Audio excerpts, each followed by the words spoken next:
नमस्कार दोस्तों, स्वागत है आप सभी का मार्केट का मिजाज के आज के एपिसोड में। तो चलिए कल के लिए कर लेते हैं मार्केट का विश्लेषण और देखते हैं कि कल मार्केट में क्या होने की पॉसिबिलिटीज़ बन रही हैं।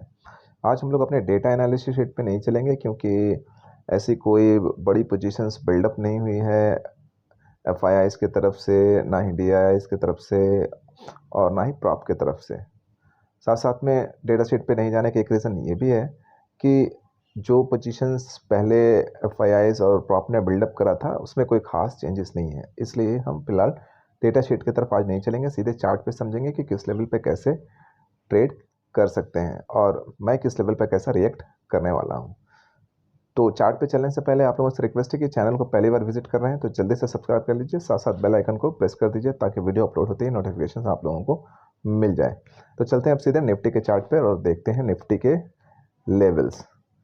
तो यहाँ मैंने ये निफ्टी का 1 डे का चार्ट ओपन कर लिया है। मैं 1 डे का ही चार्ट प्रेफर करता हूँ निफ्टी या बैंक निफ्टी में ट्रेड करने के लिए। तो मार्केट फ़िलहाल वीक है, चाहे निफ्टी हो या बैंक निफ्टी हो, दोनों में वीकनेस है। बड़े प्लेयर्स फ्यूचर में शॉर्ट करके चल रहे हैं, लेकिन फ़िलहाल मार्केट ओवरसोल्ड जोन में है। इसके कारण से मार्केट में 1-2 दिन का करेक्शंस होने वाला है, यानी कि मार्केट 2 से 3 दिन हार्डली करेक्ट होगा और ये करेक्शन जो होगा टाइम करेक्शन होगा, ना कि प्राइस करेक्शन। तो जब भी मार्केट में टाइम करेक्शंस होता है तो प्राइस में वोलेटिलिटी कम होता है, यानी कि दूसरे शब्दों में कहें तो मार्केट रेंज बाउंड रहता है। तो 2 से 3 दिन मार्केट रेंज बाउंड रहने वाला है, चाहे निफ्टी हो चाहे बैंक निफ्टी हो। यहाँ पे ट्रेड करना मुश्किल होगा और ज़्यादातर ट्रेडर्स जो ट्रेंडी मार्केट में पैसा बनाते हैं इसी सिचुएशन में अपना पैसे को वापस मार्केट को लौटा देते हैं, यानी कि लॉस कर लेते हैं।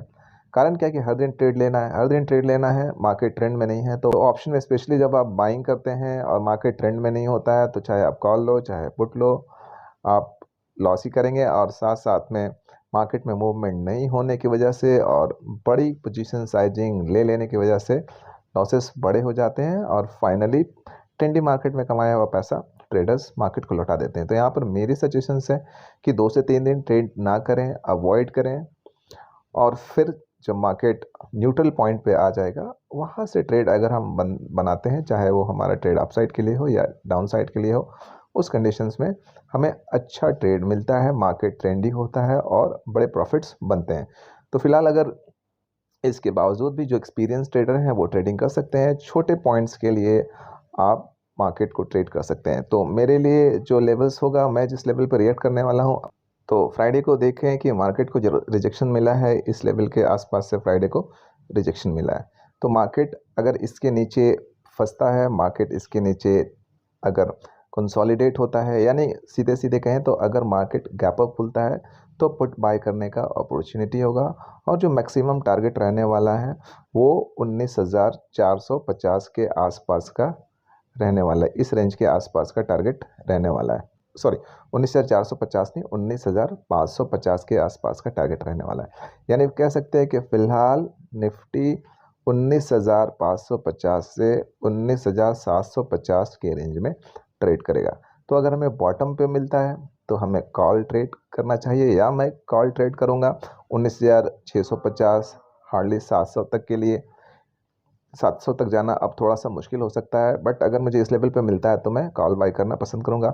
और अगर मार्केट गैप अप खुल जाता है 19,700 के आसपास पे तो उस कंडीशंस में मैं पुट बाई करना चाहूँगा और 19,600 पहला टारगेट होगा और 19,550 दूसरा प्रॉफिट बुकिंग का टारगेट रहेगा। तो फिलहाल निफ्टी इसी रेंज में ट्रेड करने वाला है, तो ट्रेड का प्लान भी हमारा ऐसे ही होने वाला है।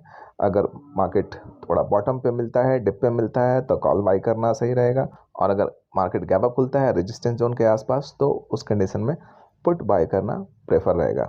फिलहाल मैं मार्केट को लेकर के बुलिश नहीं हूँ, मुझे कोई भी ऐसे डेटा पॉइंट्स या फैक्ट्स नहीं सजेस्ट कर रहे हैं, ना ही चार्ट कि मैं मार्केट में फ़िलहाल बुलिश रहूँ।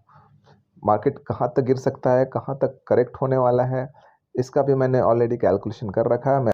मैं अपने अगली वीडियो में शेयर करूंगा कि अब मार्केट कहाँ तक करेक्ट होने वाला है, कितनी मार्केट में गिरावट होने वाली है। अब चलते हैं बैंक निफ्टी के चार्ट पे।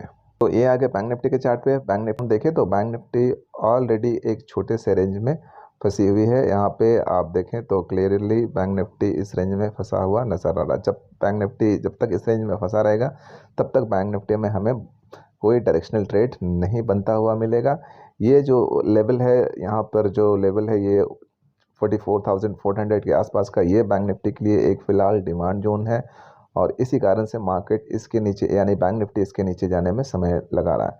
तो अगर बैंक निफ्टी कल फ्लैट खुलता है इसके आसपास तो बैंक निफ्टी में हमें इमीडिएटली ट्रेड प्लान नहीं करना चाहिए। बैंक निफ्टी में अच्छा ट्रेड प्लान तब होगा जब बैंक निफ्टी 44,800 के आसपास यानी कि गैप अप खुले तो बैंक निफ्टी में पुट बाय करना सही डिसीजन रहेगा और प्रॉफिट बुकिंग का टारगेट जो है वो 44,400 या 450 के आसपास का रहने वाला है। अगर बैंक निफ्टी किसी कारण से इसके नीचे ओपन हो जाता है 44,400 के नीचे, तो यानी कि सीधे सीधे कहें 44,400 के नीचे मतलब रेजिस्टेंस के नीचे अगर बैंक निफ्टी ओपन हो जाता है तो फिर बैंक निफ्टी में 44,000 यानी कि इस लेवल तक का फॉल देखने को मिल सकता है, क्योंकि 44,000 जो है वो फिर बैंक निफ्टी के लिए एक नया डिमांड जोन फिलहाल रहेगा। और चूंकि अभी बैंक निफ्टी दोनों ओवरसोल्ड जोन में है तो डिप से बाइंग आनी स्वाभाविक है। बैंक निफ्टी अगर ओपन ही हो जाता है नीचे यहाँ पे 44,400 के आसपास तो थोड़ा सा डिप बनने का इंतज़ार करेंगे और डिप बनने के बाद बैंक निफ्टी में फिर से हम अपसाइड के लिए कॉल ट्रेड कर सकते हैं 44,600 के आसपास के लिए। यानी बैंक निफ्टी में भी बिल्कुल निफ्टी की ही तरह हमारा ट्रेडिंग स्ट्रैटेजी रहने वाला है। गैप अप खुलता है रेजिस्टेंस जोन के आसपास तो पुट बाय करेंगे, नीचे खुलता है डिप बनता है सपोर्ट के आसपास जो हमारा फिलहाल डिमांड जोन है 44,400 या 44,350 के आसपास, तो हम बैंक निफ्टी में कॉल बाई करेंगे और 44,600 तक के लिए बैंक निफ्टी में अपसाइड ट्रेड करना प्रेफर करेंगे। तो बस यही रहा कल के लिए मार्केट का विश्लेषण। मुझे दीजिए इजाज़त, मिलता हूँ मार्केट के मिजाज के अगले एपिसोड में। तब तक के लिए keep trading keep learning, bye bye.